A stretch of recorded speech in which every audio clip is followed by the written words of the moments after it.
came up with the bright idea to go to the donut wagon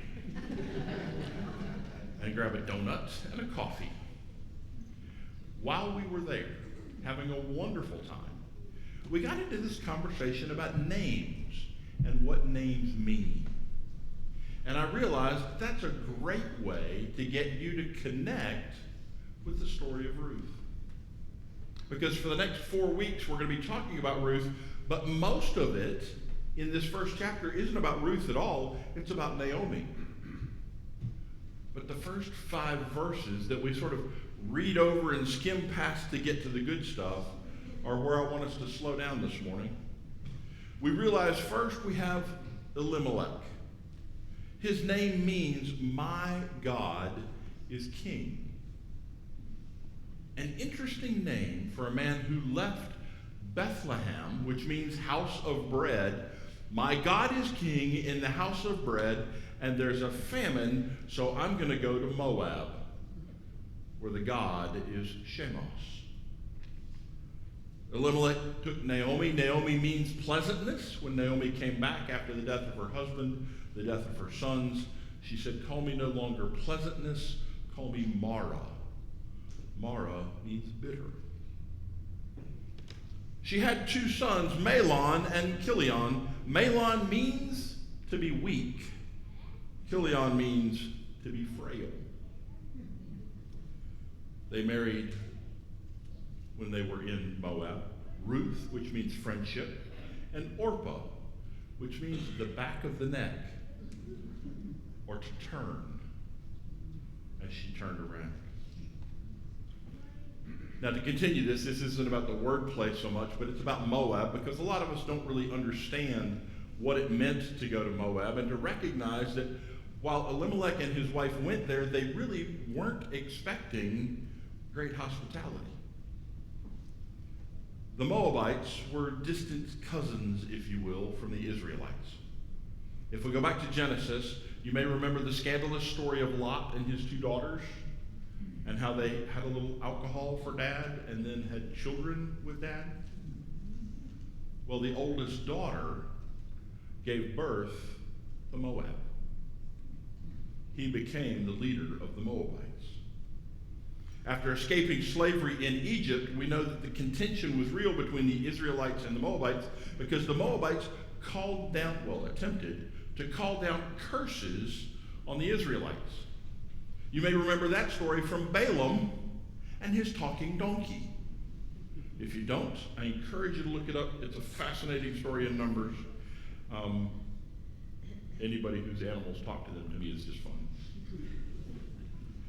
Before departing Moab, some of the Israelite men engaged in sexual relations and created more conflict between the two, so much so that by the time we get to Deuteronomy, we get this. Instructions for the people of Israel. No Ammonites or Moabites shall be admitted to the assembly of the Lord, even to the 10th generation. None of their descendants shall be admitted to the assembly of the Lord, because they did not meet you with food and water on your journey out of Egypt, and because they hired against you Balaam to curse you. You shall never promote the welfare or their prosperity as long as you live. A little different from our all are welcome signs out front, don't you think? That's the setup. Back to the text. Our text obviously starts in a very dark place. Within the span of the first 5 verses, they have left Bethlehem in a famine. Her husband has died. She's been left now with her 2 sons and their wives, and then her sons have died. With her husband having passed, Naomi has lost her place in life. No longer is she part of a couple. She finds herself living a great distance from family and friends. Her children, though a blessing, have now become a burden, and from a burden they have become a grief. It was over 30 years ago. I was at St. Mary's Hospital as a student chaplain in Richmond, Virginia. We have our CPE instructor in the back, so he's just nodding graciously, going, I don't know where this is going, but it's going to be loaded.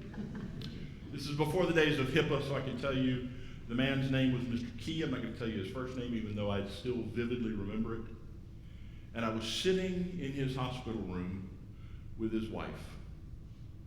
He had passed. He was lying still in the hospital room, waiting for his family to arrive from his brother's funeral.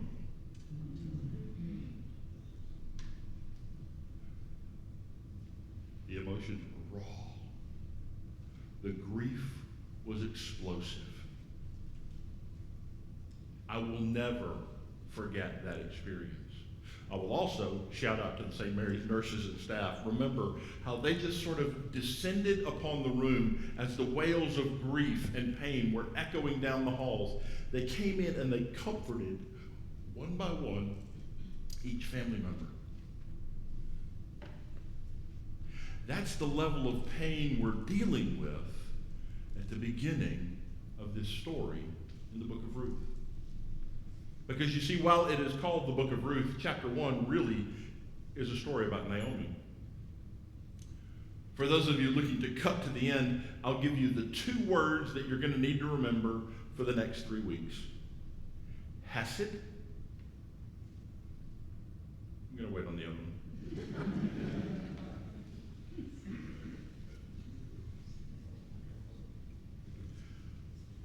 So from that level of pain, I want to invite you to see Ruth is carrying Naomi.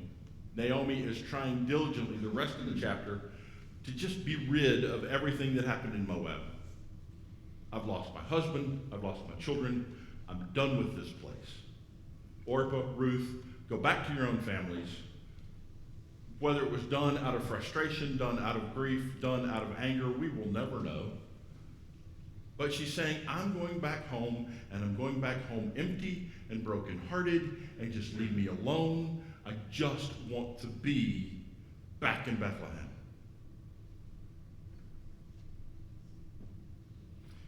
Here's where I interrupt the story, though. Because as she's leaving the land of Moab and the God of Shamash to come back to the God of Israel, Ruth makes what has to be the best profession of faith ever. Your people will be my people.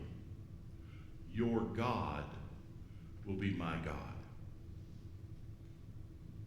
That's a big shift in culture. That's a big shift in relationships. That's almost as crazy as somebody saying, we're going to leave Atlanta and become Senetians.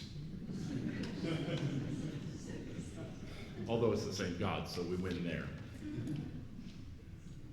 Moving is hard. Moving in the midst of grief, even harder. Verse 18 tells us, when Naomi saw she was determined to go with her, she said no more. And here's my question. Did Ruth say no more did Naomi say no more because her silence was one of quiet gratitude? After 10 years of having this woman as her daughter-in-law, she doesn't have to go back to Bethlehem all by herself. She doesn't have to take this journey alone. She has someone walking with her, committed to who she is as a person and to her faith and her God. Was her silence one of pondering?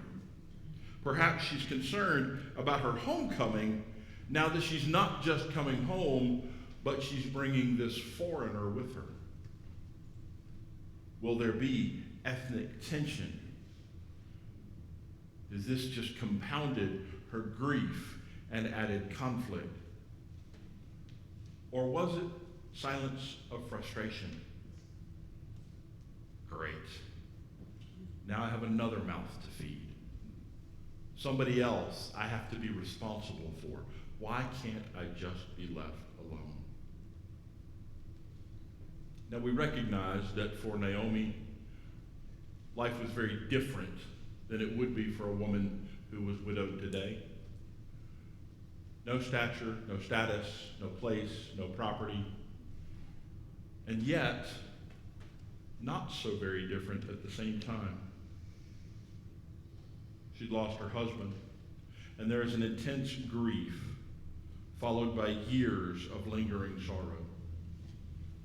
Edgar Jackson describes it this way, and I'll tell you, I'm going to read it to you, because if I describe grief to you my way, I'm going to get caught up in the grief, and then you're going to watch me babble from the pulpit, and that's no fun for anybody.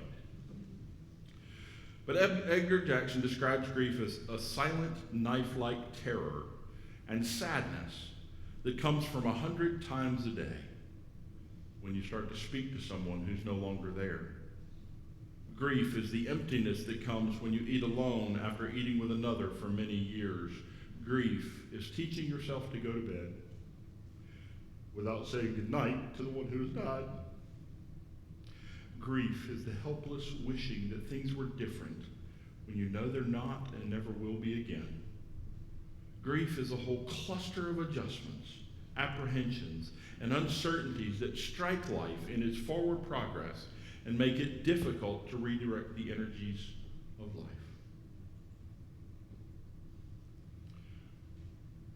Some of you, like me, have felt the pain of losing a child. Many of you have experienced the grief of losing a spouse. And this is where I move from preacher to pastor and say the story of Naomi is a story for you and I. Because the other word that you get to carry with you for the next 3 weeks and through the rest of your life is providence. The providence of God. What is God doing that we don't see? Naomi was full of bitterness. She renamed herself. I've lost my husband. God has turned against me. I am empty. I am full of pain and sorrow. And yet, by the time we get to the end of the story, the providence of God is revealed. And I'm not going to tell you any more than that, so you'll show up in 3 weeks. But it was Brian's song writ large in our theology of the day. God is at work in us, to us, and through us, even when we don't see it. As we bring this story into the present day, I want to rewrite those first 5 verses, if you will allow.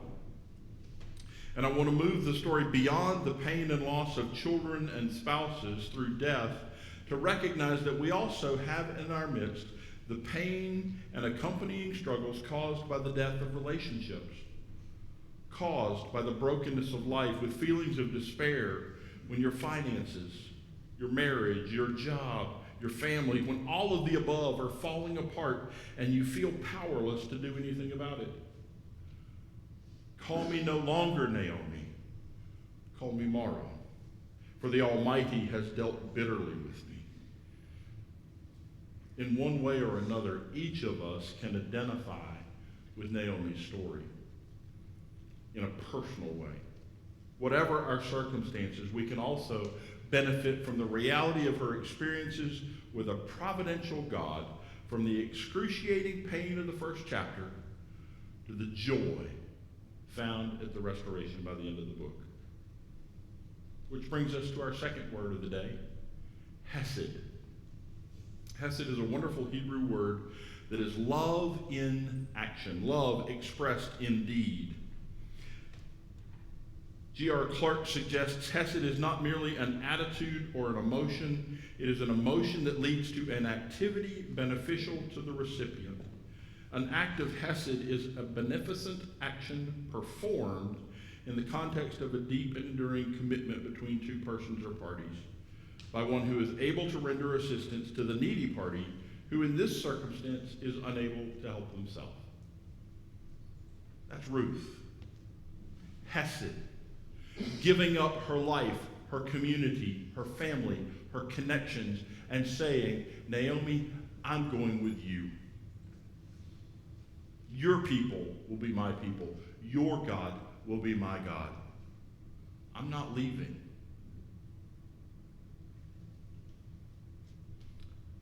We can focus on the theme of loss, emptiness, and hopelessness. Because when we face these things, when we experience these feelings, we think it's God's fault. And Ruth and Naomi's story portrayed in these opening words, points us to God's mysterious, often incomprehensible ways of redeeming us in those times. When we think that God has forsaken us, that his loyalty and love will not let us go, becomes an unfathomable promise.